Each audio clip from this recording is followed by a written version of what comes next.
you don't want to be truthful. If you are truthful, you're going to give the same data, but it's going to be, let's say, duplication of function. We could have. We can limit the time you use to do all these things. When the NIA is in full session, it means that you can tap from that data and feed the rest. Exactly. But if you do this and we wait and we do that, someone will say that in a way it's waste of resources. Yeah, I get you. Okay, so Ghana is going to get on. I think it's great. But my only concern has to do with the prices. I learned an extra 99 Ghana cedi and the renewal, the new licenses and stuff. And then since it's data driven, I'm concerned too about the traffic, you know, the internet traffic and all that. If it's not going to jam where people are trying to apply and trying to get their licenses and all that. And then those in the remote areas, if they're going to get access to this technology. Yeah, that's like basically one concern. Well, ordinarily I should be excited, but based on what we've seen in the past, we know DVLA at the point couldn't issue driver's license because they couldn't print the license. So I should be happy, but we need to ask questions. Which company was awarded the contract? How much is involved in the whole? But I know with the printing, they've already acquired their printing machine, so they are not outsourcing the printing, they are doing themselves. Exactly, and at the point they couldn't issue license because they had a problem with that system. I'm just saying so because we are not so sure about how sophisticated their system is.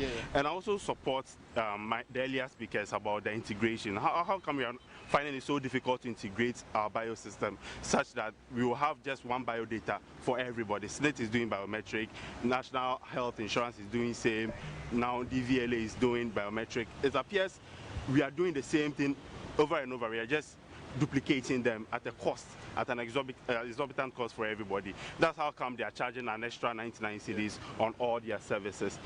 That said, I'm also skeptical. I'm not so excited about it because you know in our part of the world when we go paperless, as we say, one of the advantages is to ensure that the guru boys or the middlemen are taken out of the picture. But there is, I don't know, but there is this systematic and deliberate institutional mechanisms put in place to ensure that the system will frustrate you, and because you want the thing done, you try to cut corners. So on paper, they've eradicated the middlemen, but the system itself has a way of frustrating people. Thereby, we all go back to the middleman because at the end of the day, you want the license anyway. Also, it's e-license, so it means it's electronic. You do it online, they'll deliver it to your house. Our addressing system is still, of course, Ghana Post GPS, they will say will take care of that, but we all know the challenges with that. So that is also another problem. At the end of the day, we all want a system where when I apply for license, I'm going to get it, but I think it's still early for us to jubilate. Okay. I know technology sure is a good thing, and you know it comes with lots of challenges. How prepared are we to tackle the challenges that come with digitalization? So for the youth, this is the way to go. Okay. When you listening to them, they tell you that they've put in all the measures to ensure that every challenge that comes their way during this process is handled well. But my issue is that, a lot of people who are in the rural areas and who are not well versed with technology and cannot adapt to this system very quickly are going to find their way going back to the government.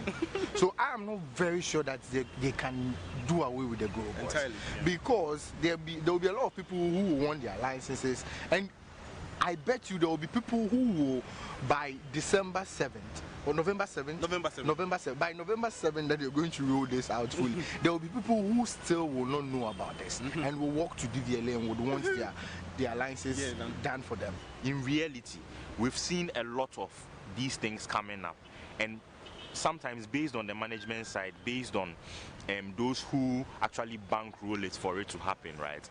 It started and then it stopped in the middle. We are just hoping, as young people in Ghana right now, that these things don't become the order of the day, because it's happened so much that nowadays, whenever there's even a new technology in there, people don't trust the system anymore because they know how it's going to end anyways.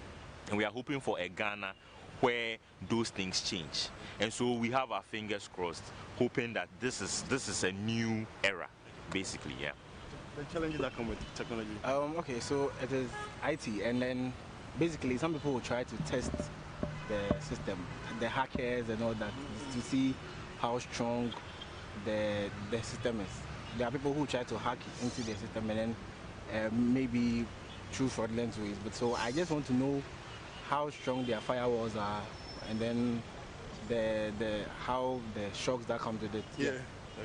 Okay. If you ask me, anyone who doesn't welcome change doesn't want to grow. And here is a cross section of drivers who are protesting against this whole smart thing. I don't know. I don't know why it should be so. But I want to know if the police is going to have access to all the data, like the information from the DVLA, like in their system, where when they swipe, they get information. I don't know how feasible that's going to be. Yes. Okay. Because I mean, just on his very point, right? One of the biggest issues in this nation is data. You understand? And this means that there's going to be a lot of records of data in a Ghana where, to date, at the Registrar General's department, data on companies and all of that are still in files. I just hope that the system or the encryption policies, protocols they are going to put in place will be so sophisticated that it will be difficult for it to be compromised. Other than that, we have to pray for the luck that we've been enjoying, that there's no motivation for that matter, nobody's going to hack us. But some students, students in the Arab world or somewhere, but last year the Ministry of Communications website. The Ministry of Communications website. There's not. What are you going to find? Okay, maybe someone has an ulterior motive why you are going there, but that site is not very active. Yeah, I'm talking about last year, but it was not very active. But someone going to hack that site. Yeah, you see. So Someone can just try, and the person will win. We want to get to a point where we don't care about the whole big speeches about sophisticated technology, blah blah blah. We just want to see that it's working. I just want to see ease of access. If I'm going to do 1, 2, 3, 4, it's easier than it used to be when humans were handling it. That's all. As a citizen, that's all I want.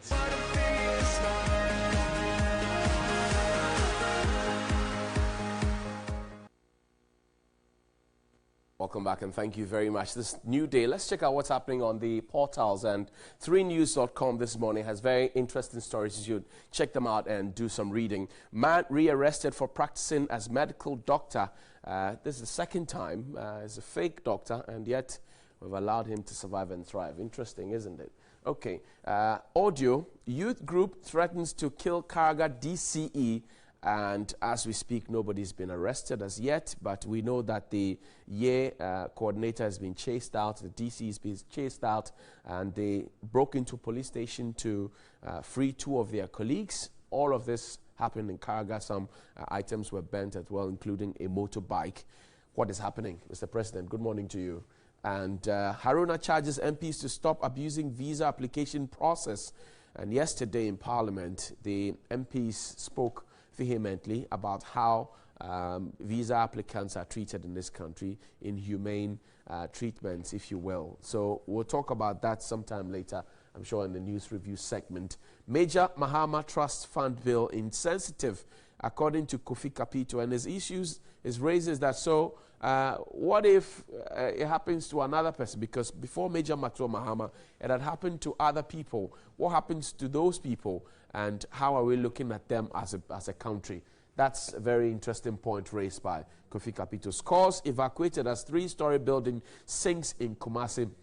This building has been brought down, yes, but question we want to ask is how the permit was acquired, whether it was supervised at the construction stage, whether the quality of the materials that were used were checked by anybody, and all the other issues emanating from it. Of course, you remember the Malcolm disaster and so many others that have come up. I remember that the president of the Ghana Chamber of Business was also killed in a demolition some time ago. Akufo-Addo's TC nominee rejected for the 3rd time in Adan East.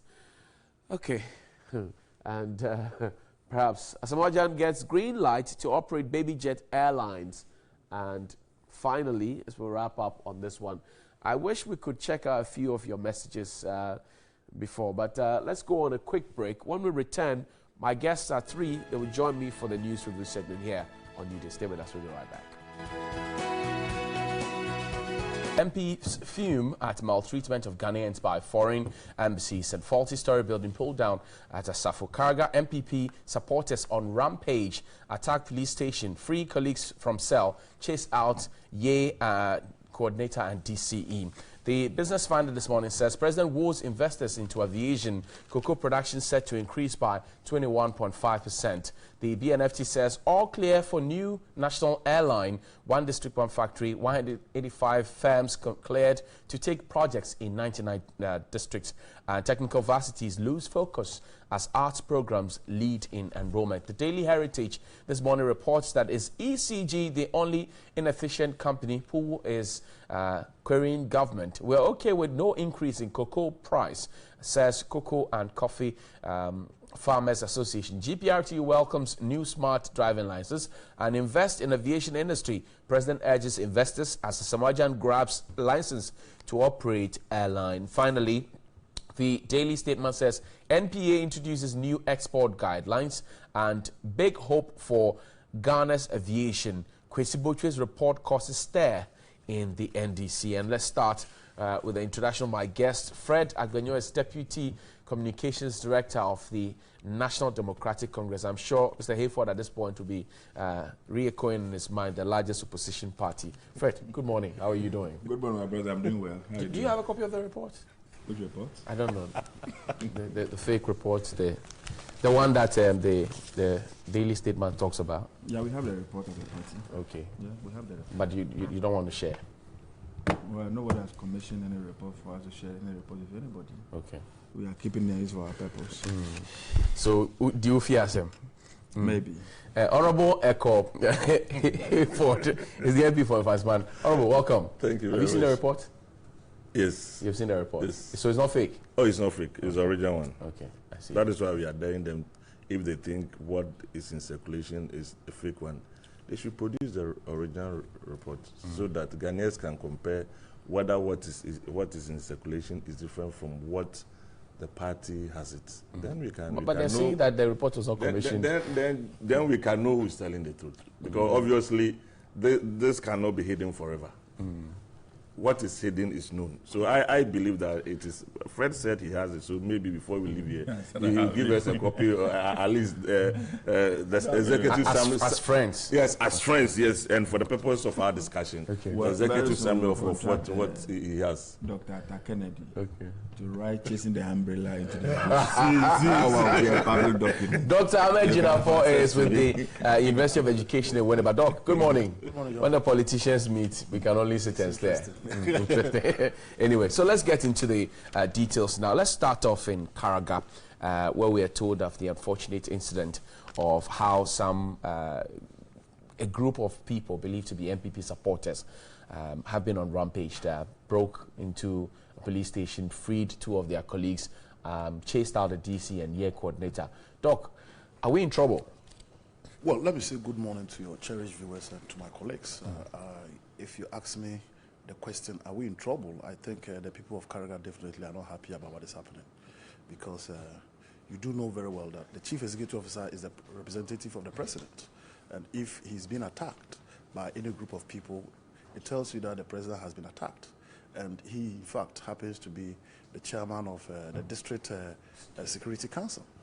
I think this issue needs to be looked at and posited within a bigger framework, in the sense that it is becoming a little bit too many, where you have people being that audacious to attack security agencies and people who happen to be in charge of what? Security. And I would want His Excellency the President or the National Security Coordinator or Minister for National Security or whoever is in charge of national security to look at some of these things. Because one, what was the intelligence gathering process?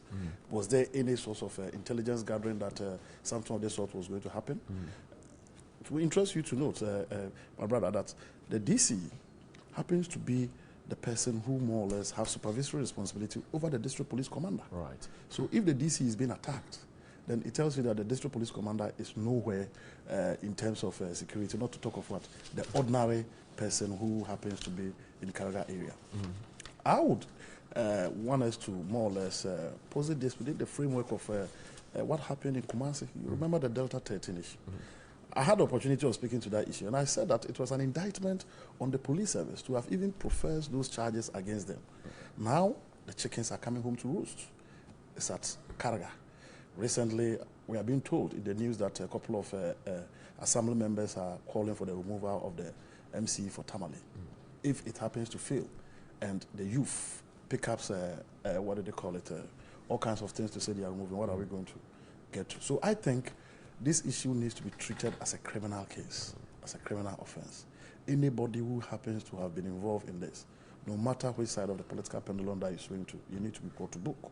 This whole pension of giving people a leeway by virtue of the fact that we do not want to, one way or the other, more or less infuriate our base or our people, I don't think it's something that should be allowed, and I don't think it should be encouraged. These guys should be set as scapegoats. Whatever they've done, if it is wrong, the police needs to investigate. I mean, you see the footage. You see motorbikes being burned. The DC has run away. EA coordinator has run away. What happens next? I don't think it's the best way to go. Honorable Akko, so one would argue that the treatment, the kind of punishment that was meted out to the Delta 13 was not deterrent enough, which is what is allowing some more people to get into this. I mean, this is more like a replica of what happened in the Ashanti region, and one would have thought that that would have been the end. But it's here again, and is within your fold. What do you say?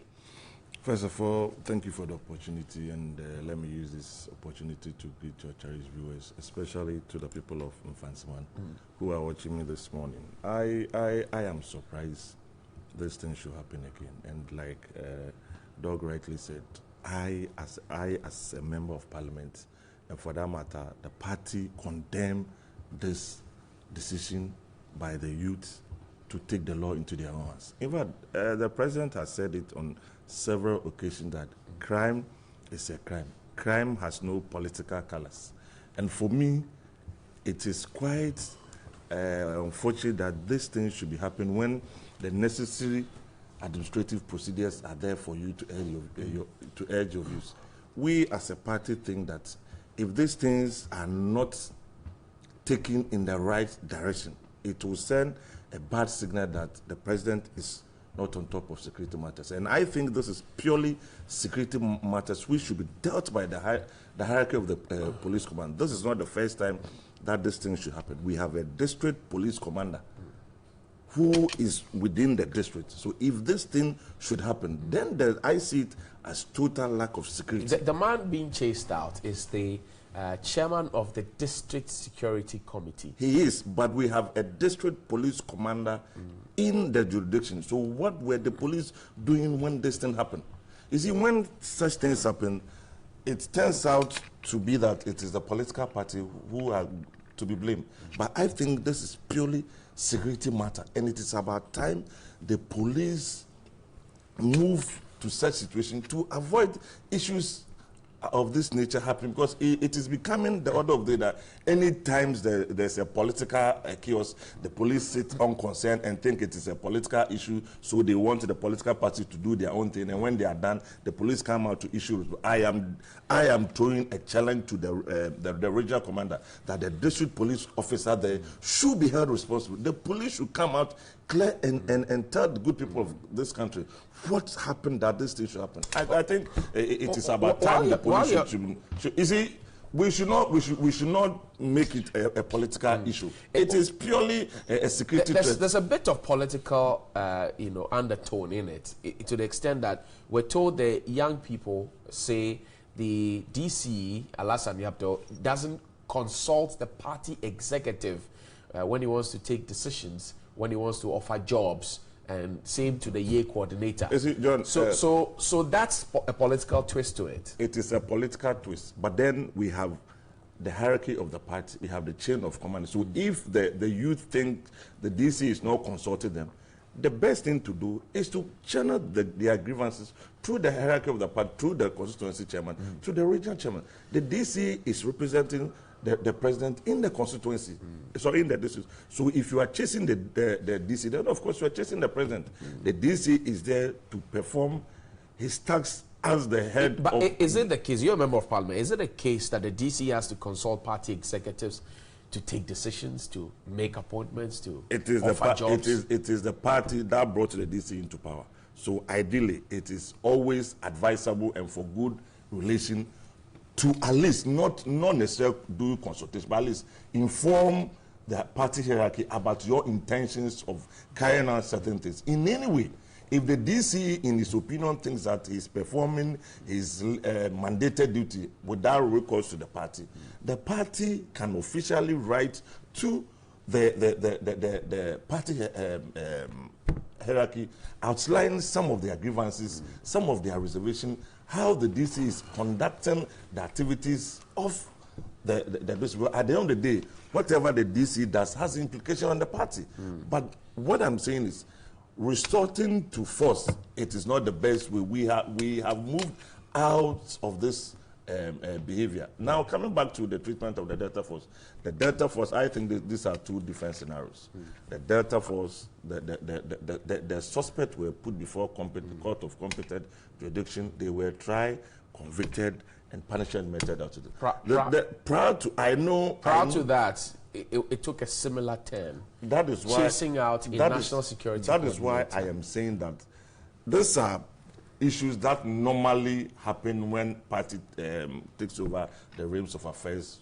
But these are things normally that's happened. But what I'm saying is this supposed to be so. Is that the laws that you set in Parliament? That is why I am saying that, because we have individual group of people think that the way sometimes they want to express their displeasure is to use force. But that is what the president has condemned. That is what the party has condemned. That look, this is not the right signal as party faithful to do it.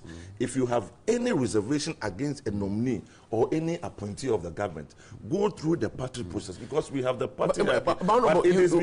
Finally, on this one, you keep saying the party has condemned, and yet we have not read a single statement from your party to say they are condemning it.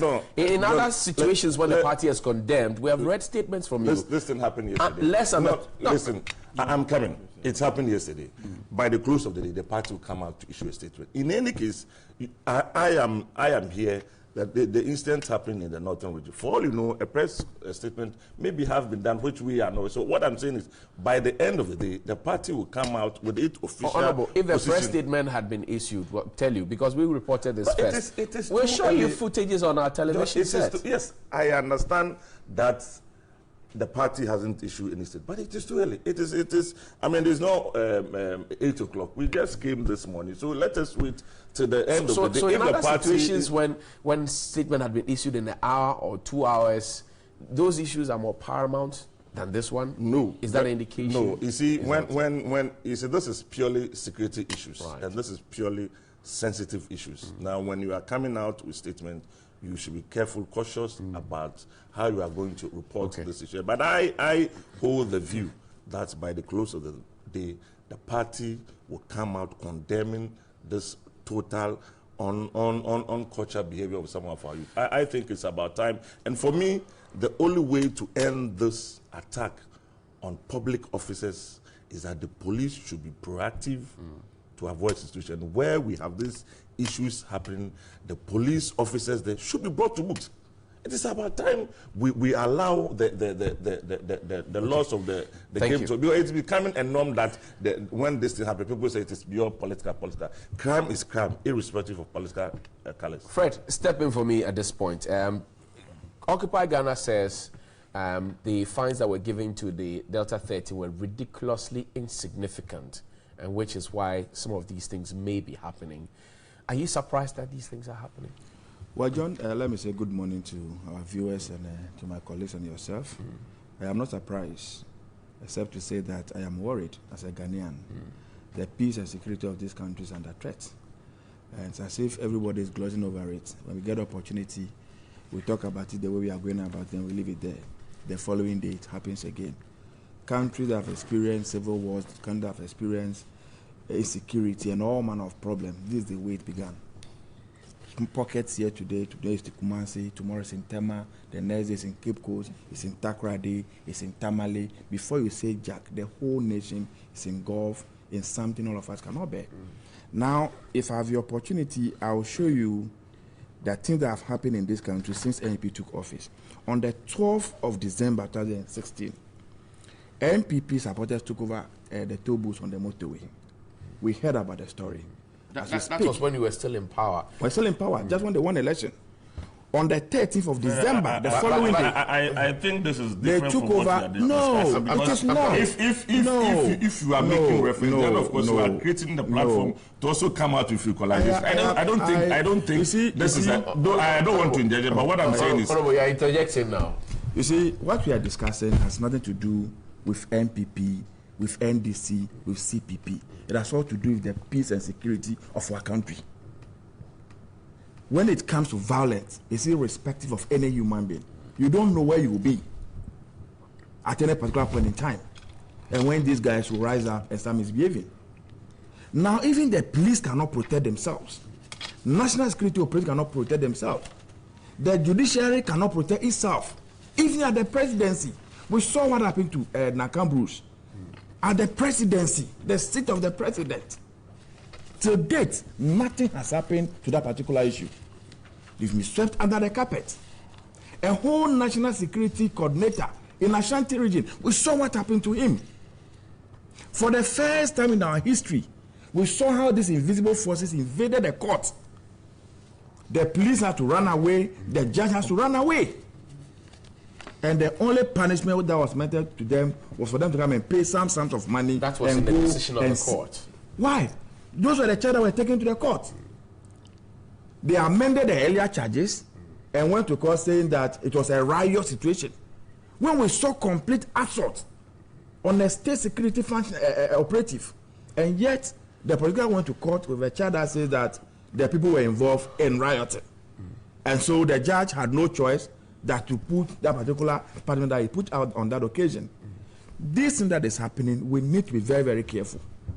We all remember before the 2016 elections, the way and the manner NPP recruited all these boys across the country, to the extent that they even brought foreigners into to come and train these guys. The NDC does no different. We raise concern. No, don't equalize in this issue. I'm not equalizing. I'm when saying you that. Say the NDC that, what is that? Hold on. Tell me. Fred, I'm saying that we all know how political vigilantism plays a role for both NDC and NPP. Can you cite any example of any vigilante activity for the NPP between 2012 2016 election? Was there any group? So between 2000 and before 2012, 2016, the NDC has no mention. Cite one example of any such groups that NDC we used to have as a boys. Don't you have it? Before? Yes. Oh, can I? No, let me make. No. You see, I know you are very uncomfortable, but the fact of the issue is that what is happening. You see, you are opening the debate. I sat here quietly. You remember the Talensi by-election?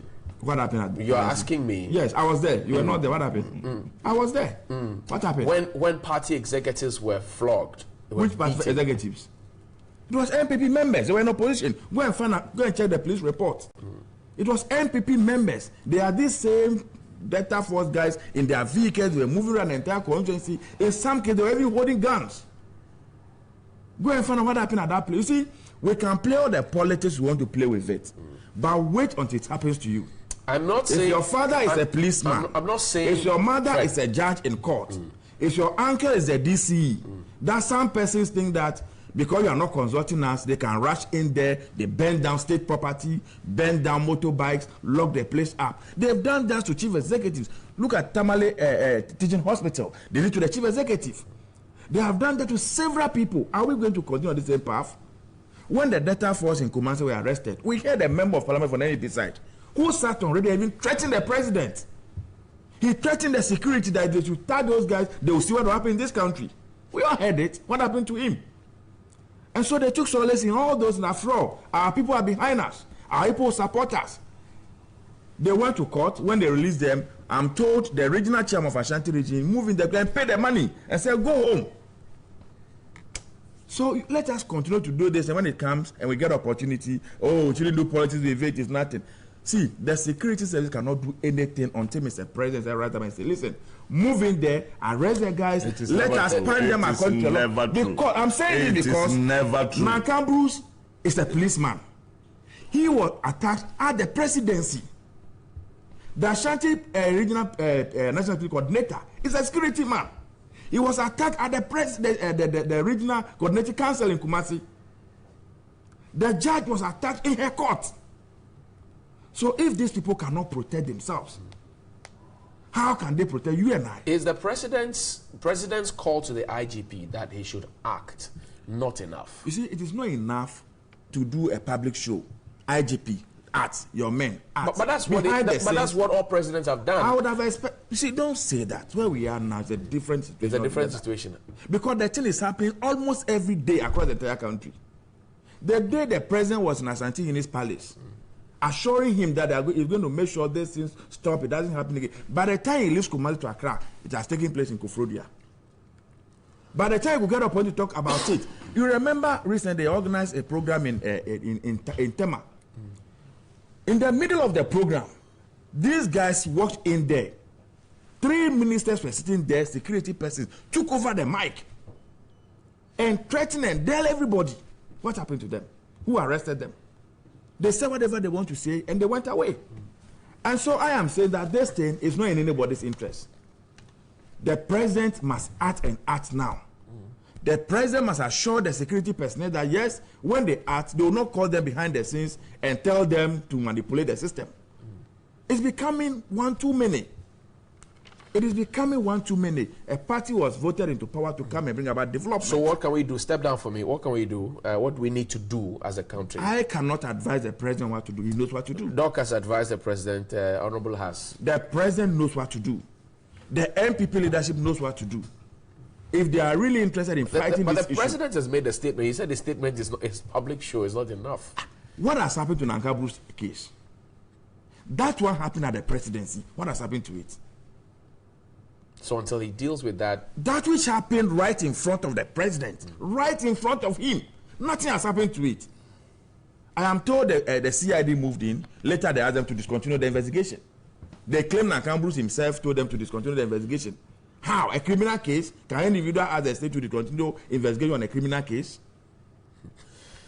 Okay, yes. And so I am worried about what is happening. I'm sorry, I want to have a bite. Let him go ahead. Yes, you see, Fred, I think when we are debating, we don't need to do equalization, because the moment we tend to do equalization, then you are pushing us to bring what happened during your regime. You were saying that what happened at Telensi, the MPP was holding guns. It was the NDC rather. It was your regional chairman who was saying AK-47. How can an opposition party hold guns openly when we have a ruling party sitting unconcerned when it's a by-election? Arrested them. The report is there. Let me, when you were talking, I allow you to. You allow me to talk. I don't want to. Did you allow me to? Fred Align. You see, let me make this thing. This Nankabru's case that you are saying, or what you are saying is you were told that what? That Nankabru himself said they should discontinue the case, and the CID has discontinued. Let me tell you. You see, when investigations are ongoing and it is not completed, you can't make any conclusion. So when you are talking about security matters and you don't have the fact of the matter, don't conclude that I was told. What I said. In law, if you are unable to prove beyond reasonable case, you don't have to make it a secret. But honorable, all I want to say is, hold on. In situations of the investigation, as you're mentioning, we've heard about A+ and the deputy chiefs of staff and how the investigations were wrapped up. We've heard about Kofi Adams' vehicles and Abronia alleging that he stole them from the state and how it's been wrapped up swiftly. So, legitimately, and of course, one would want to ask, why is the Nankabru's investigation lingering on? That it is, you see, it is taking a longer time because of the nature. Fred, when you do that, Fred, I don't want. Fred, you are a nice person. I don't want to listen. Please, Doc will have a stick so we can move on to other issues. I beg you. What I'm saying is, in security matters, because it is sensitive to the country. When you are coming out to your final investigation, you have to be critical and tactful with your final conclusion and report, so that people who tend to rely on the authenticity of the report. Now, coming back to this issue of the president only saying it as a talk show, please, let us respect the president as the first gentleman of the land. The president give that directives, and that directives ought to be applied, ought to be obeyed by the respective person. In this case, the president has directed the Inspector General of Police to act strictly on this security matter. Is the IGP acting? He is acting. So if the IGP is not acting, then of course it is up to Ghanaians to bring to the notice of the president that, look, these matters happened, these matters were reported, and we are not seeing. But why would it be the duty of the people to bring it to the bed when we know that the president has security briefing with the IGP, the CDS, everybody else every morning, and yet it would take us to tell the president when he gets the briefing in the morning. He is the one alleging. That is what he is the one alleging. But so far as I'm concerned, the Inspector General of Police is on top of his job. So he is giving directives for people to make sure that those arrested in all those political issues are dealt with. We certainly would want to see an end to this. It is something which we should see to. You have a final word on this, and we'll move to other issues. Okay, very quickly, if you listen to the debates between my two honorable members, it tells you why most times these things keeps repeating, because we look at it with political spectacle. And initially, when I heard Honorable Echo condemn the issue, I thought that was a very commendable statement to make, notwithstanding the fact that even these boys happen to be MPP people. I tend to disagree with him to a certain level when he wants to put the blame squarely before the police. And I also tend to disagree with my brother Fred when he tends to exaggerate the issue. I don't think the security situation in this country is that bad, but I think some of these things need to be avoided, and they can only be avoided based on the actions that have been taken relative to what these boys do. And Johnny, I don't know, I mean, we live in Accra. If you happen to know a place called Karaga, if you know Karaga, it will tell you that for these boys to go and attack the DC, then we must be very, very worried. We must be very worried. Let me finish. Describe Karaga. Let me finish. I live in a place called Damango. Okay. If you look at the history of DCs, initially they were called DC, District Commissioner, right? DC, and scarcely will you even see an MP or a minister. The DC was the president. When we were kids at Asantemampo, when we go for match pass, the DC is there. Give him the salute. When we finish, we go to DC's bungalow. Yes, DC's bungalow. Then from there, it came to district secretary, Rollins. Then now district chief executive.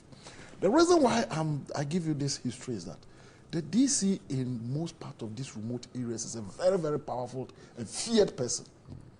To the extent that when he comes, the police commander salutes him. So for these boys to be that audacious, to go and attack him, remove him from his office, lock it. You see the padlock that you guys show on your screen.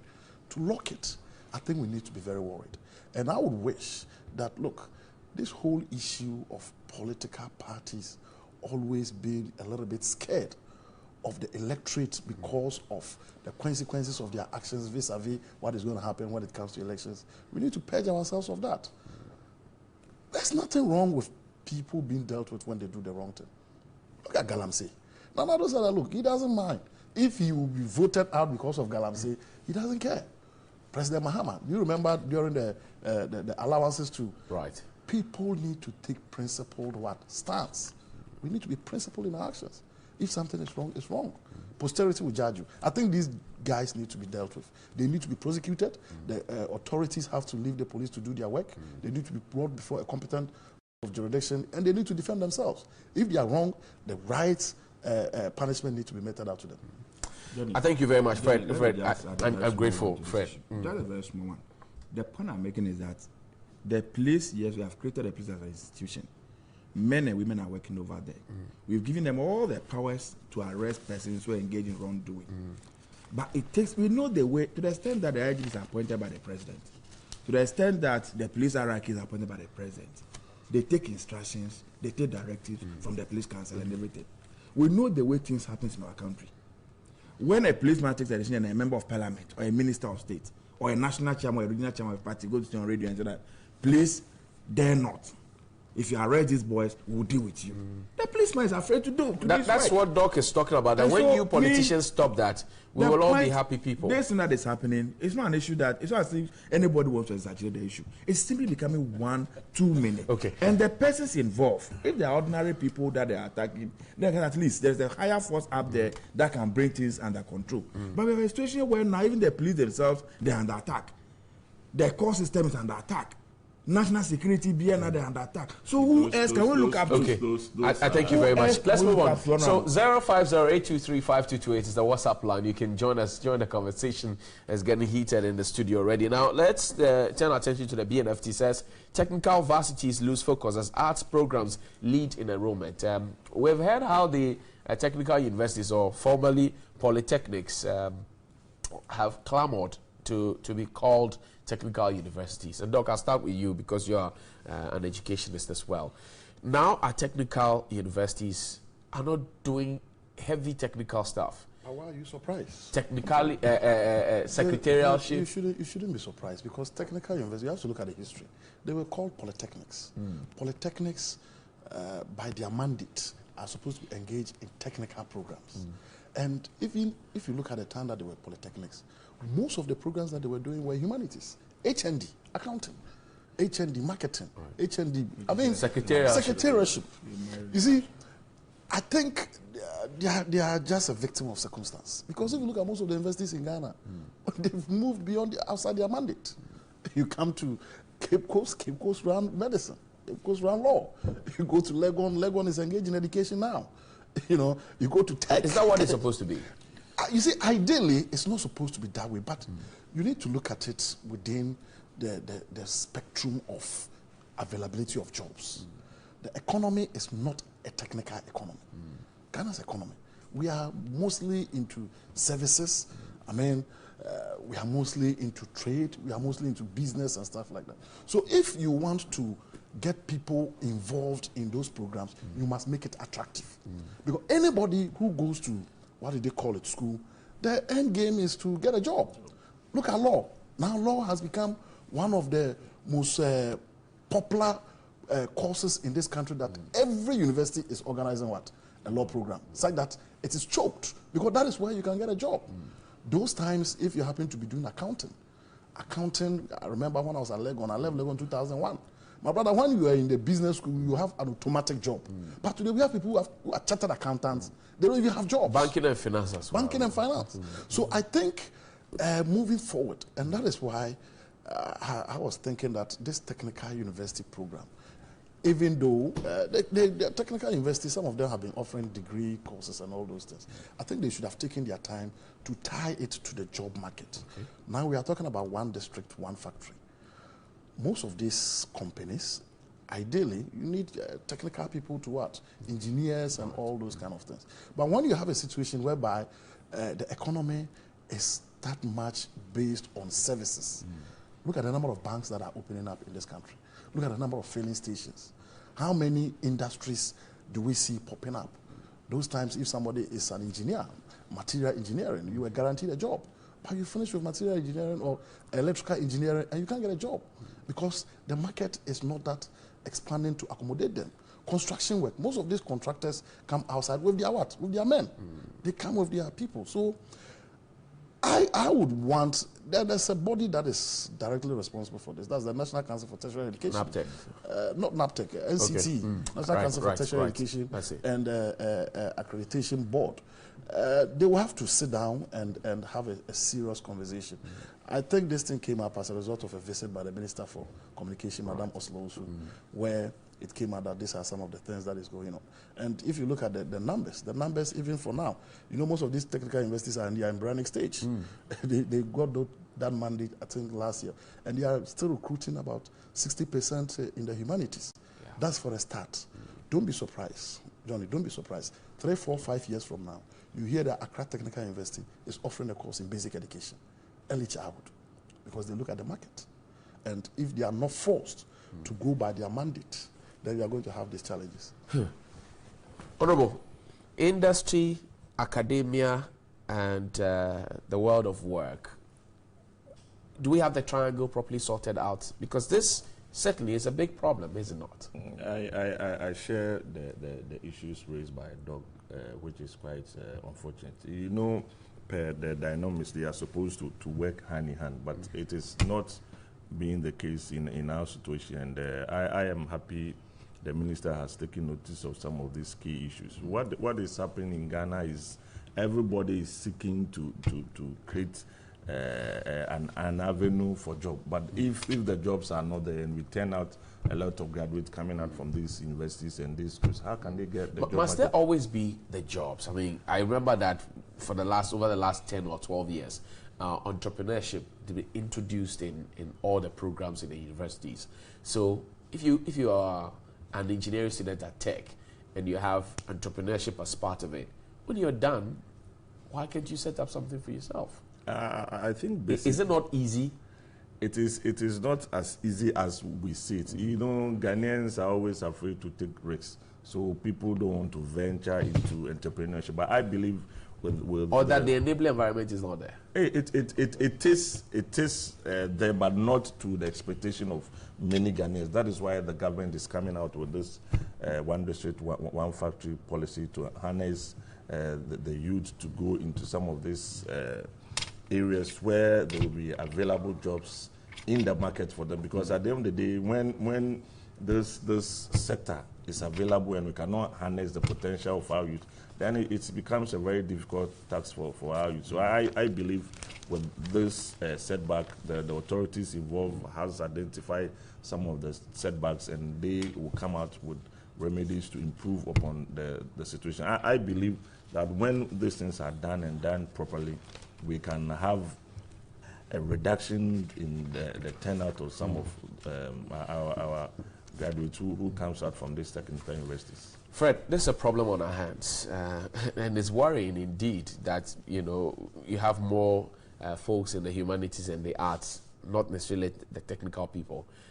We've become repairers rather than manufacturers. I mean, if this microphone goes faulty, we can repair it, but setting it up, we have a big problem. Are we worried? Countries that have succeeded are countries that have consciously, based on research, designed the way they want to develop. So that in the area of agriculture, what are we anticipating to have in the next 3, 4, 5, 20 years? What is the future plan? What is the short to middle term, and what is the immediate plan? Now, we cannot live in a country where we just have general education. What are our expectations? How many doctors do you want to have in the next 10 years, in the next 15 years? That should inform the university that should run medical courses. How many accountants do we want? That should inform that. We consciously created some of these universities to do specific programs because we believe that we need personnel in those areas. Like Doc rightly said, Cape Coast, Winneba, was created for a special purpose vehicle, trained professional teachers for us. Bus stop. Tech was set up to produce that engineering, people with that background, technical experts for us. We have University of Legon, which is like University of Ghana, sorry, University of Ghana Legon, which is more of the humanities. Okay, the general person who will be in charge, helping these other 3 persons to move this country forward. Now the technical it used to be technical schools, then the polytechnics came in. Okay. They are supposed to produce the middle, human power, the middle, those below the university, and those hands-on persons who have learned practical skills. So that you go to a place like Germany, somebody can go to a technical university to go and learn how to just use a forklift. Okay. That is his profession. He finishes a certificate and they pick him. Somebody go to a university to go and know how to operate this camera we are using over here. He finishes a certificate in it or a diploma, whatever it is, and then he moves on. But as if today we all want to go to school and come out. We all want to carry degrees. Today people have masters. Everybody wants to move on and on and on. We are not marrying industry to the persons we are bringing on board. The unemployment that you are talking about, I have said several. If you look at the natural potential we have in this country, in the area of sports, in the area of music and art and the rest, if government can pay attention to that area alone, all this issue about unemployment, about 70% will be taken care of in that area alone. Look at the number of footballers that we produce in Ghana, even though we don't have the facilities. The number of musicians that we produce, we don't have the environment. And so if you can create that environment, people will not be interested in running to schools to just go and do just any course. We trained several people are doing HR, several of them. How many HRs can TV3 engage? Maybe 1 or 2. And so if about 500 of them are applying to this place, they will pick only 2, about 480 will remain in the house. How many marketing persons can TV3 employ? And so we need to sit down and ask, what do we want? How do we want to develop this country? What type of skills do we want? And we know the population. It's not for nothing that we always go about having a census, knowing the total population. And we have the projections as to how the population is growing. We have a projection of our development in the area of health, in the area of education. How many people do we need at every point in time? Right. And so that should inform the courses that are run. We cannot say that because the universities are autonomous. And so when it comes to even the content and the things that they teach, they take that decision on their own. There should be a clear-cut policy. Ministry of Education and all the other bodies within that setup coming together and say, okay, this is the focus. This is what we want to move to. In the next 10 years, this is what we are looking forward to. And so then we can, function our policies along those lines. But if we leave it to them, the fact is that majority of the students want to go and do these courses. And now they go and they tell you full fee paying. So people will go in there, the schools will get money to run. That's the reason most of the schools are doing some of the courses. Because the purely technical courses, most students are not interested. People don't want to go and when they go and do that, they come out, they don't have any job to do. And so the schools are not getting the money to run. And so they too into the courses that will make them get money. Otherwise, why should we be having medicine at Cape Coast today? Why should we be having law at Tech today? And so we live in a country today where we have accredited several institutions that are doing the first part of law, the LLB, and then the professional, only few institutions. So we have a situation where over 1,005 go to write the entrance examination, then they pick only a few, and the rest are in the house and they don't know where to move into. We need to Johnny, sit down and plan. But the point is that it's your government that turned this polytechnics into technical universities. That's right. The reason, you see, I don't know if I have the opportunity just intervene. The difficulty we had in the past, and all of us were witness to it, people come out from the polytechnics and they go to the job market, and we didn't even know where to place them at a point. Between the degree holder and the HND holder, that conflict was there. I'm coming. Hold on, Fred. Let me make a point. Let me just I wrote a British exam that will give you advanced diploma. Advanced diploma is HND. In the UK, when we did the evaluation, they considered that as a degree. When I brought that to the accreditation board, and they looked at the courses that are done and the programs, and then they said it was a full degree. Unfortunately, it was not same in Ghana here. One other difficulty, if you go to Accra Polytechnic, Accra Technical University, and you go and do something like maybe carpentry or whatever it is, in the past, there was no way you can continue to do a degree. The highest you could go maybe was a HND. It was not linked up to the university. Right. It was recent that I think Jimpa or so, people go and do HND, other accountancy, or purchasing and supply, then they go to Jimba to go and do a top-up before they are given. Even at GIJ, they do it. So, I think some other institutions are doing it. So the point I'm making, I agree with Doc, that the concept that they brought, the concept that we brought in, we introduced that system, is the German system that we studied. We took professionals over there, they studied, they thought that it would help. Let us maintain the core mandate, the essence of the technical universities. Let us maintain as it is, and stop introducing these humanities. I was not against the fact that you've graduated polytechnics to technical universities. I don't have a problem with that. The point that I was making was that one of the reasons why, and I think you alluded to it, one of the reasons why we have people not engaged in some of these courses is because those courses are not attractive. Right. And when I say they are not attractive, because the job market is not there. And you made reference to it that, look, you need to have a policy framework where you tie universities or education to what goes on the job market. And I'm saying that within a year, you graduated 10 polytechnics, 10, to become universities. 7. What, 7? Okay, that's 7. Let's take some messages. Let's take some messages. Sometimes we don't want to everything bring politics into that. It's really wrong. You see, if they can maintain their core mandate, if they can maintain their core mandate, I don't think there'll be anything wrong with it. Ghana has 7 public universities. Every 1 year you graduated 7. You produce 7 universities. Is it wrong? Well, that's why we have graduate unemployment. Oh, now they are saying we are producing a lot of graduates, and the market is not there to accommodate them. That we should produce lesser graduates. Is that the argument? Graduates in specified fields. Yes. So that's what we should be talking about. As for having more universities, there's no problem with it. It's about the courses that they run. Okay. The courses are not attractive. Let's check out some of your messages here that you've sent on WhatsApp. From Destiny in Thanos, it says, it's a good thing that the government is working hard to make Ghana an aviation hub. This move will create jobs for our teeming unemployed youth. Indeed, Ghana is working again. Good morning, TV3. What is the purpose of this digital driving license that the president told us the Ghana card will be used for all government businesses, such as driving licenses? Or is it another way to chop? We need more clarification on this digital driving license issue. Please, Ismail Horea Ali in Nima. And good morning, Johnny. I felt so sad when I heard a 4-year baby was defiled. My question is, what is happening to our men in general? The law must work, said Amuzu in Georgia. The law should deal with the police commander in Karaga district. Okay. Kwesi Reynolds from Agona Odobing says, good morning. This same NDC who were vociferous in taunting the MPP when Dr. Atta Kennedy wrote his book, Chasing the Elephant into the Bush, now want to gag us from talking about the outrageous Kwesi Botre's report. The report is now in the public domain, and talking about it will even help to heal wounds of disgruntled party foot soldiers. We will talk about it, sir. Happy belated birthday to General Secretary John Boydu.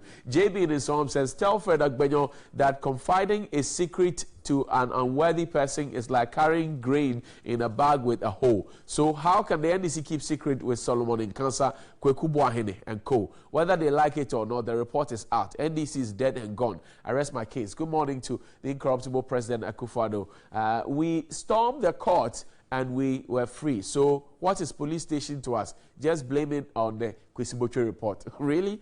Good morning to TV3. DVLA going digital is a move in the right direction. However, the activities of DVLA will be more effective if its offices are extended to district level. This will draw DVLA closer to the people. Wayo in Tamale. Good morning, TV3. I'm worried as a citizen. Ghana is becoming something different and another and his MPP government. Lawlessness across the country. Johnny, continue to speak and push the issues to authorities to act now. Adamu Zombra from Techiman. Good morning, TV3. I'm grateful to you guys, your performance. You're really on top of issues in the country. Keep on revealing the evils that is done by the people in sheep's clothing, that are wolves inside, and the attitude. Talk brave. God is watching your good work. Genius. Daniel in Adan. Good morning, Johnny. Tell the Infantiman MP he'll be found wanting in answering this question. Did you hear him? Please, the nation doesn't belong to MPP supporters. These kinds of vandalism and insecurity being caused by MPP supporters can't be contained anymore. This tells Mr. President Anado isn't on top of issues. Kizito in Tama. I beg the MPP man not to blame the police. It's a fault of politicians, because if the police arrested political criminals, politicians disgrace the police by freeing these criminals. Ibrahim in Tamale. Good morning, Johnny. Please tell the MPP man not to take their shameless act on the district police commander. If not, they will see something in this country. What happened to the Delta Force 13? What happened to the DCE is the result of the outcome of it. Sako in Kumasi. Honorable, tell us the truth. This rampage is a political interference. Your party for fooling supporters, this rampage. Okay, I didn't get that, Georgia. Thank you very much, Oscar. Good morning, TV3. MPP promised the youth to create jobs for them.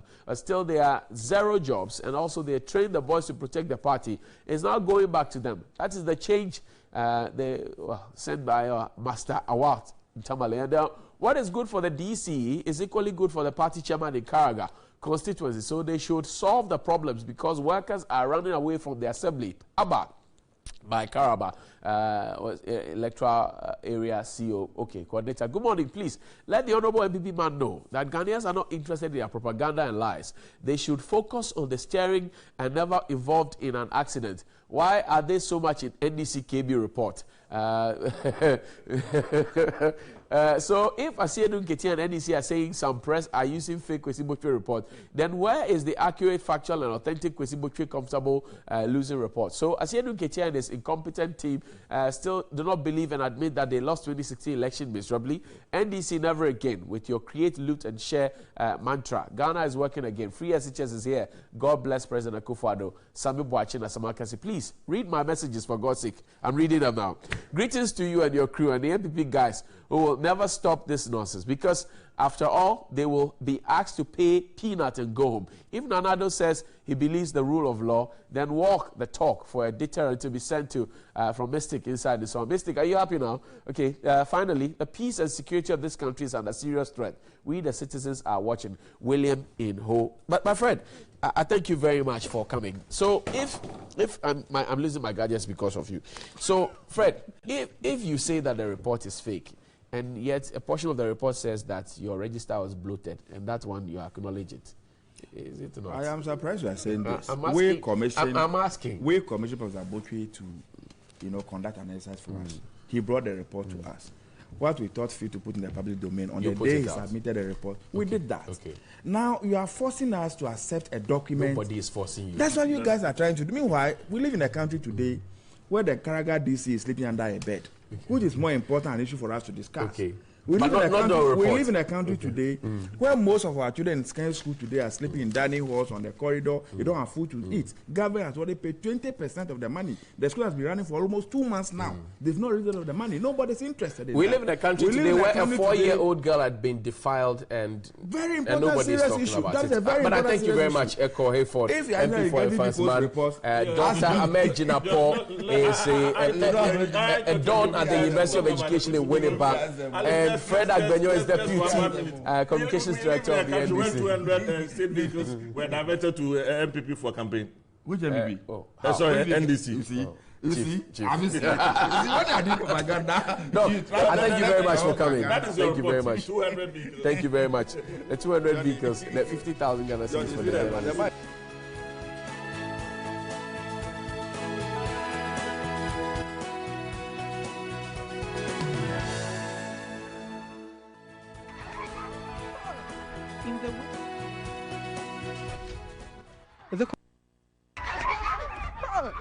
In the wake of the Atomic Junction gas explosion, the construction of petrol and LPG filling point is to cease immediately until further notice, the government has stated. This directive formed part of 9 safety measures outlined by the presidency after a cabinet meeting.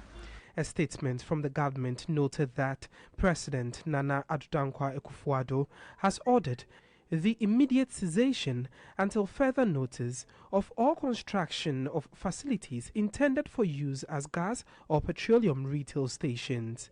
The directive follows the massive explosion at an LPG filling station at Atomic Junction that has so far claimed at least 7 lives and injured over 100 persons. Even before government comes out with its final decision, some Ghanaians have already started raising concerns about the proximity of some fuel stations in their neighborhood. Between Atomic Junction and University of Professional Studies is 2 kilometers, but over 20 students at the University of Professional Studies were affected during the explosion. Students of the university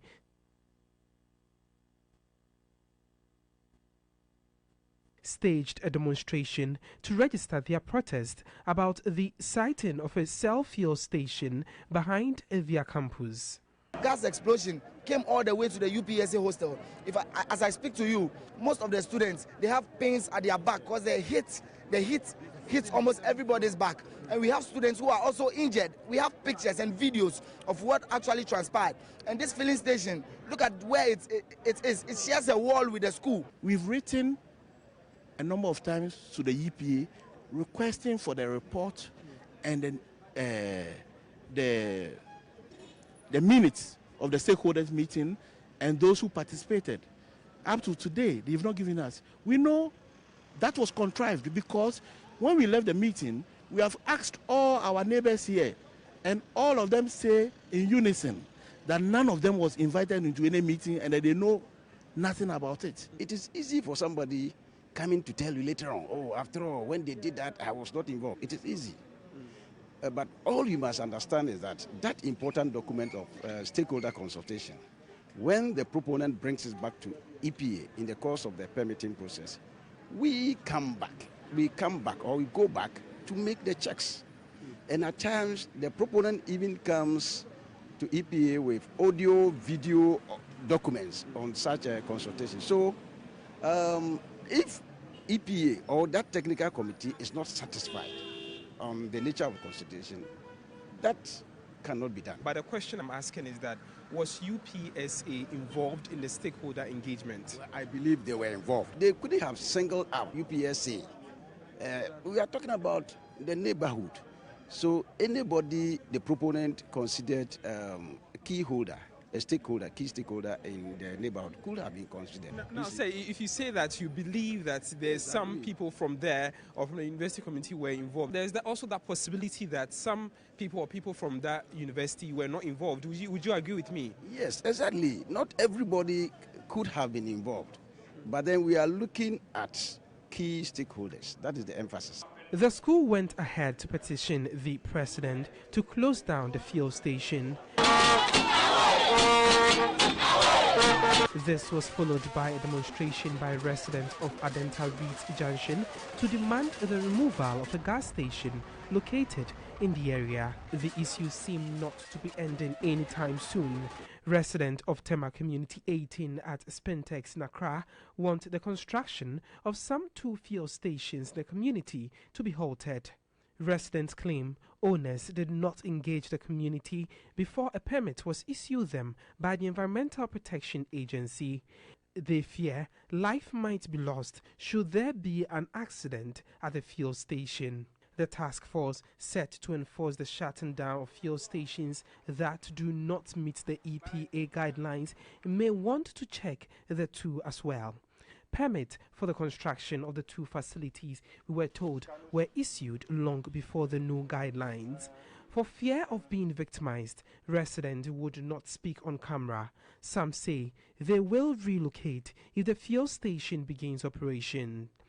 On the other side of the road is the Excel Community School.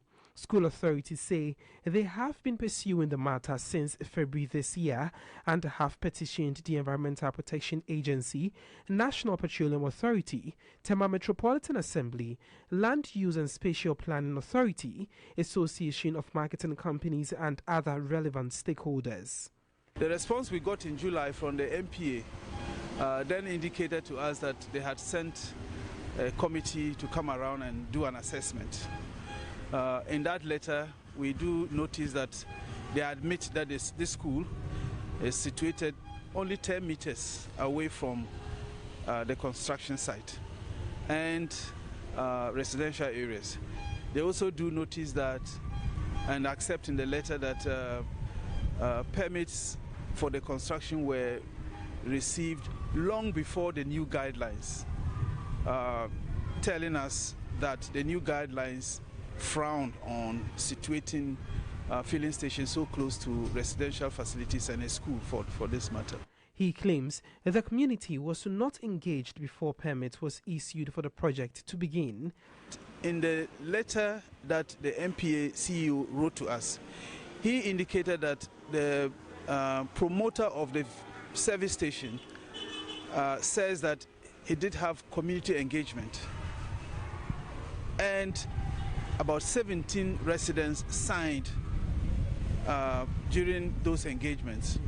We have found out that he was tricked because the list of signatories that was attached to their letter to him, proving that they had engaged a community, was actually a copy of our signatures that were attached to the petition.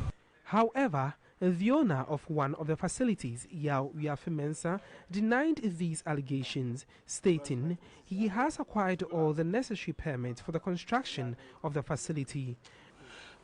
expired a genuine building certificate, building permit, fire certificate, EPA, MPA, and even when it's expired, they came again for a second visit and realized nothing has changed and then reissued it. Hitherto, there was a signboard I placed with construction of filling station and so on. It was here for pretty 1 year for people to see, so that if they have any concerns or anything, they will talk about it. This one was in which year? The whole 2016. Chigabatia wasn't satisfied. The next step, I heard he wrote back to MPA and he expressed his whatever, but they didn't rescind their decision because they are technical people, and as far as they were concerned, it was safe. Then he jumped to national security. With 350 children aged between 1 and 10, authorities fear they are at a risk in case of a disaster from any of the 2 fuel stations. Though the school says it has its own safety measures, that will not entirely be a solution to the problem, and called for closure of the fuel stations.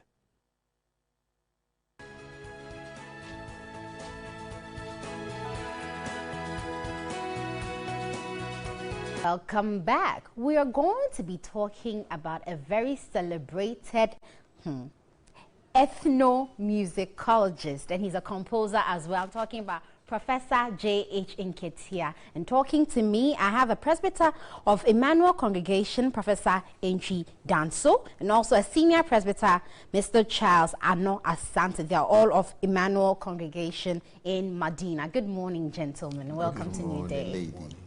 So we're celebrating Professor Nketia. Why is this important for the Presbyterian Church? Why are you doing this to honor him? Well, on our almanac, that's the calendar of the church. Right. Sunday happens to be a music Sunday. And Professor Nketia has been a son of the Presbyterian Church of Ghana. And the word says, the psalmist says, we should give praise whilst you have breath. And it goes back to say that the Lord himself has given us power to live on this earth. He says, this is the day the Lord has made. Let us rejoice and be glad in it. Once Prof is alive with us at the age of 96, why don't you need to celebrate it? Or we wait to get to the other extreme? No. Whilst he was with us, and the almanac has also proved that Sunday being a music day, we choose this day to celebrate with him. Very well. So what exactly is going to happen on that day as we honor Prof? Well, the activities lined up include talking about him, celebrating his achievements. And you know, it's always very gratifying to be part of such a celebration. The man, even at 95, was still celebrating his books, was launching books. And another year has come, 96th birthday. To us, it is something very, very important. We are grateful to the Lord for having given us such a person who is not only known in Ghana, but throughout the whole world. A person who was able to reduce African music into the 6/8 rhythms. People thought in music it is not possible, but he's done all that.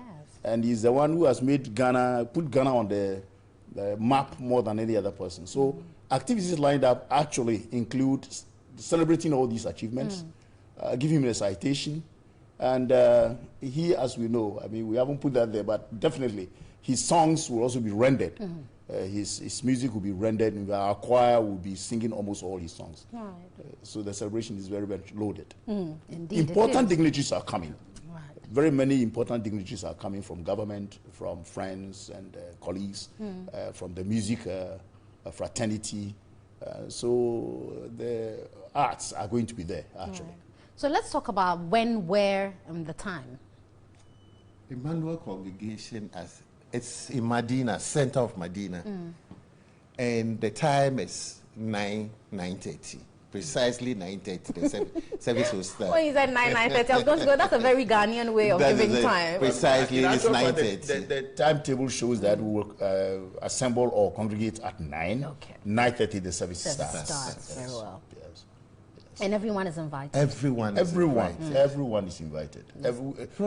Prof's music is being handled by almost all the choirs in Ghana. Right. And our choir, Emmanuel choir, are always unites with this man. Acrofield Crystallize, when they have a program, he's there. He invites the church choir, National Ghana Science and Arts and Science. They invite him, and they are there. Anytime he has a national program at National Theatre, wherever, he invites our church choir. And they have really prepared to give out the handy of his music on Sunday. On that day, very well. But you have been on the scene for quite a while, so I would like you to put a contradiction between the music Prof has made and the music we see when it comes to the church as it stands now, even in the form of hymns, contemporary music, and others. To be honest with you, I don't think the church should be very happy the way where our music is going. But well, it's an international kind of thing. The whole world is going a certain way, raps and whatnot, they would go that way.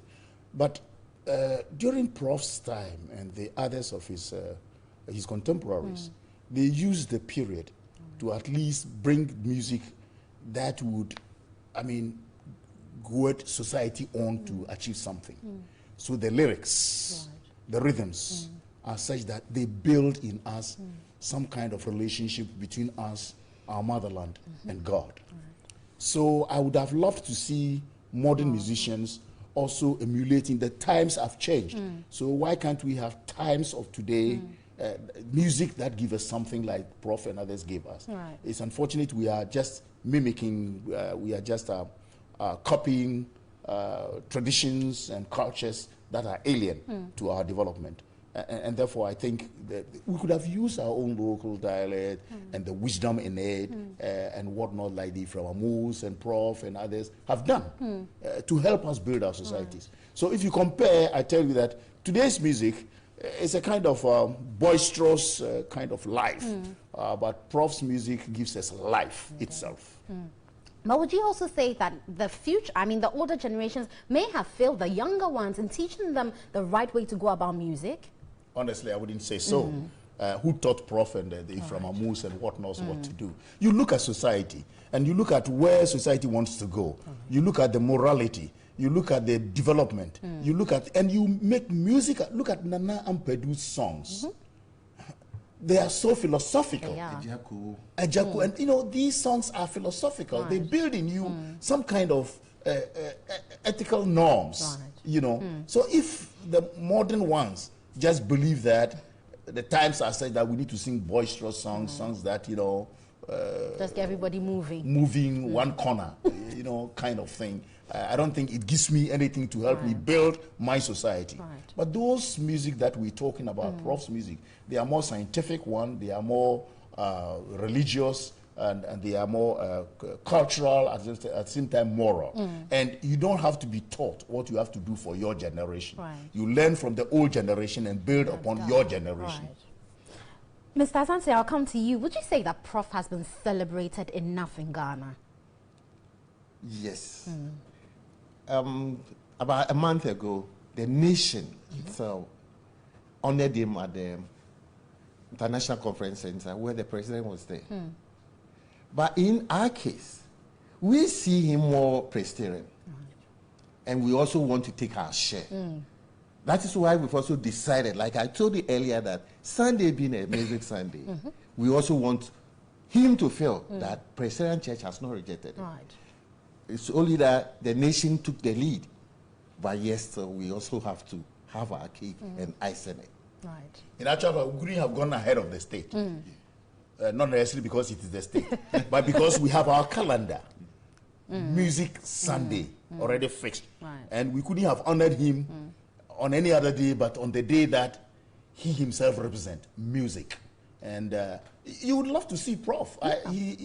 I never failed to be astounded by his strength. At 96, the man is still strong. He's not senile. He talks very much sense, and he's the same Prof we knew some 10, 20 years ago. Why don't you celebrate such a person? He's coming. And he's coming himself. Yes, So it's something for us. It's more than just celebrating him. It's a way of bringing him to us as one of us. And he's been in the President Church over decades. Right. And so this celebration is special to us in the President Church. Very well. So on Sunday, 9 a.m., as Mr. Asante put it, 9:30, we'll be there to celebrate Professor J.H. Nketia for his music in the Ghanaian field. Emmanuel Presbyterian Church, Medina. Very well. In the center of Medina, we'll all be there. All roads will be leading there on Sunday. We'll make time there anyway. That's all time will afford us. We'll take a break. We'll be back right here on NewDay. Stay with us. Welcome back. So Johnny promised to show you something in the start of the show, so we'll do that right now. There are petitions to TV3 on behalf of 2 groups, so we'll talk about that. So I'm sure you remember that earlier last week, or towards the end of last week, we brought to you some mothers who are actually frustrated. Cerebral palsy is a big issue. It's from the Special Mothers Project, and we promised that we're going to work together with them. So they're talking about a neurological or disorder that affects movement and sometimes speech of children and affects every child indifferently. So no 2 children with cerebral palsy are the same. Now, the point is that 350 million families, friends, and supporters who care about them, are worried. And in Ghana, we are particularly worried here at TV3. Now, it's instructive also to know that we have a policy that's been 10 years old that talks about inclusivity. And yet the children with cerebral palsy do not have this. So the key issues they raise that in light of all these, at the National Conference on Cerebral Palsy held on the 20th and 21st of July 2017, stakeholders including SWEB Foundation, Special Mother Project, and the Presbyterian Inclusive Development Program, Multi-Kids, and all of them, they decided that they will put together this petition, a copy of which has been served onto the President and the Government of Ghana to absolve the trained CBR graduates to help with the handling of children with cerebral palsy.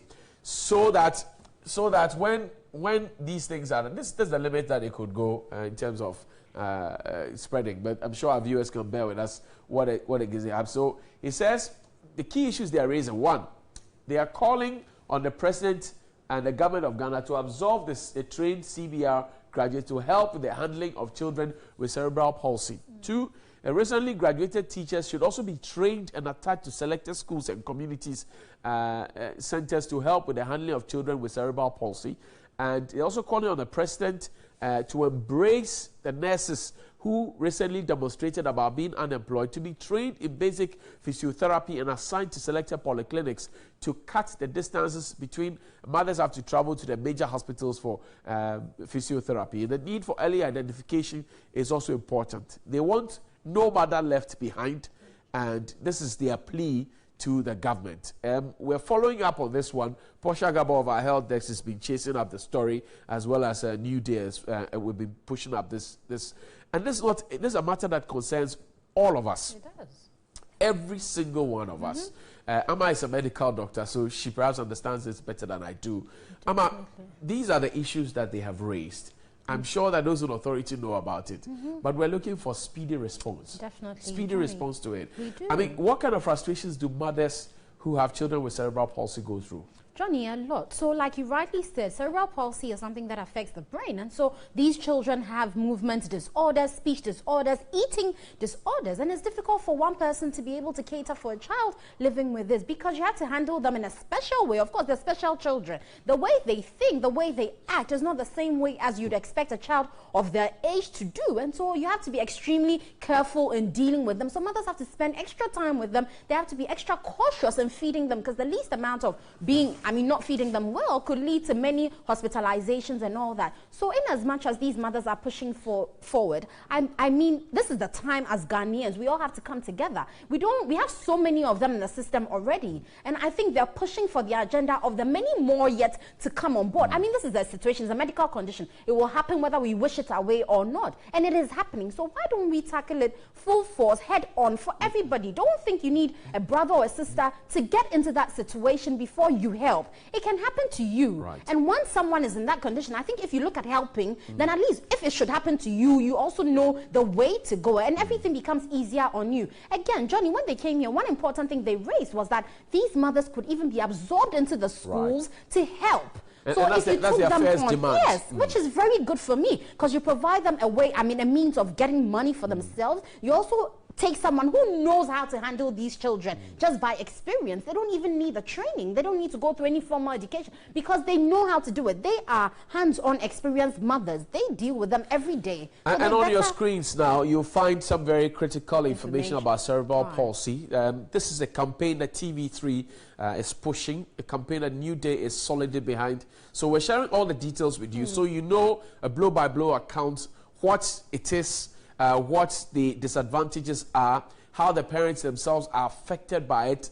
It is not a contagious disease, as many people. So you find, you know, a mother with a baby with cerebral palsy sitting in a trotro, and nobody wants to touch. I mean, and they humiliate them. Yeah. It is not infectious. It is not. It is not contagious. So we need to start learning about these things and get our social protection acts right as a people, as a country.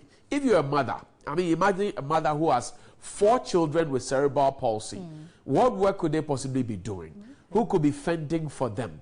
And you find that the men will run away and leave the mothers. That's how come one of the mothers described the men or the husbands as irresponsible and cowards. This is it. So a blow by blow. It's not contagious, and you should learn about it now. But key among that is we have a policy. Is the policy working? No. How are we making it work? Inclusivity. So if I go to a basic school like the Kanda Estate Cluster School or Carnation Anglican or Awudome Secondary School, whichever it is, if I have a child or a brother or a sister or a cousin who has cerebral palsy, how receptive will they be and how inclusive will they be? Is it the case that some teachers don't understand, so then they write off the child, it's not good for school.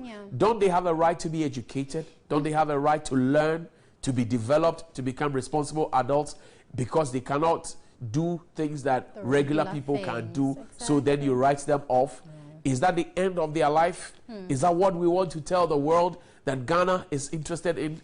You see, and it would be surprising if we didn't have anyone with CP who has gone on to become someone important in society. We have Farida Bedre, at least if not anyone at all, to look up to. And so we know that with the right things in place, these people turn out well. You just need the support from government, from your family, and you will do well. And interestingly to know, Johnny, if you interact with these children, they are so amusing. They are fun to be around. I mean, they're special in their own way, and it just takes a little more time to be with them. I, for one, was very upset when I heard that one criteria to be taken to school is to be toilet trained.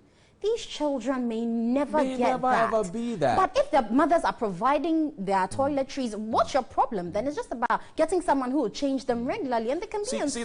The point the mothers are raising, they raise 3 critical issues. One, that we should have at least, and we've been talking about nurses who are not properly, who are at home unemployed.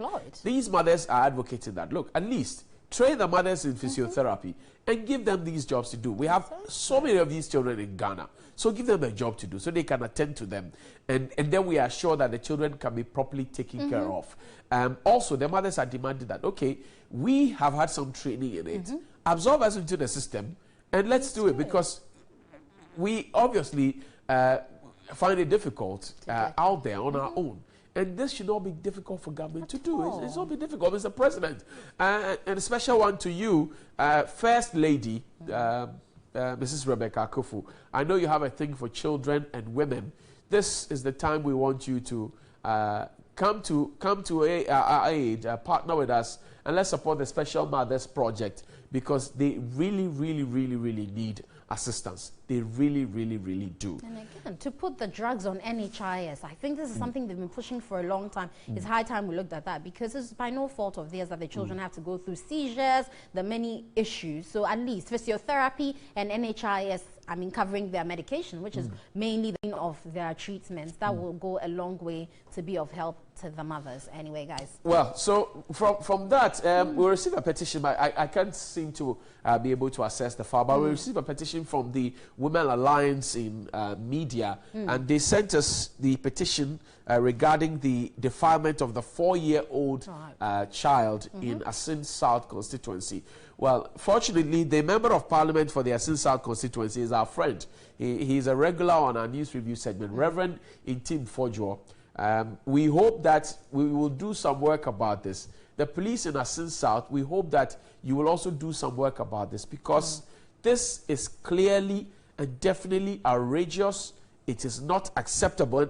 A bit of a petition I sent today. It says the Alliance for Women in Media Africa is issuing the statement petition to draw your attention and strongly denounce the alleged defilement of a 4-year-old girl in Asin Dadientem in the central region, as reported in the media on Tuesday, 24th October. The girl is alleged to have been defiled by a young man in the community who so far escaped punishment for his alleged crime. The chief of the town as well as the police have reported him being recalcitrant, reluctant to bring him to book. Many right-thinking members of society, human rights activists and gender activists have condemned the incident in no uncertain terms, and they are joining to condemn it. That's the first group of women, professional women, I've heard talk about this thing, and I'm very impressed about it. I certainly am impressed, and I would want to hear more female voices talk about these male things. voices Yes, as well, yes, Johnny. yes. I'm talking about it, but I'd want to hear more female voices so the men can support them. And the police should act. They Stop should. telling us about deity and God said the guy is not This guilty. is where the police doesn't need anyone to tell them to act. Are They we in should a have juju stood in and republic? picked them We are not in anyway. a juju republic. Definitely not, Johnny. We'll But see you that's all tomorrow. time. Yeah, we'll see you tomorrow. Tomorrow's Friday. We'll roll into the weekend. The campaigns continue. Special Mothers Project and say no to juju justification. Good morning. Have a blessed day.